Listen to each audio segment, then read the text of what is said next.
রাধে রাধে বন্ধুরা, এখন আমি কবিতা পড়ব। কবিতার নাম বিশ্বম্ভর। লিখেছেন বাসুদেব ঘোষ।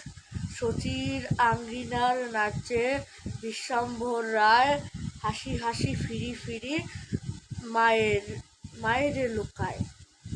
বয়নে বসন দিয়া বলে লুকাই নু, শচী বলে বিশ্বম্ভর আমি না দেখিনু।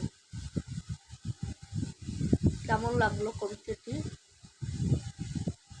ভালো লাগলে লাইক কমেন্ট শেয়ার করবেন এবং নিত্য ভিডিওতে বেল আইকনটি বাজিয়ে দেবেন আর ভিডিওটি একটু সাবস্ক্রাইব করে দেবেন। আমি সামনের ভিডিওতে আরেকটি কবিতা বলবো। তোমরা সবাই প্রতিদিন মালা জপ করবে, 4 মালা।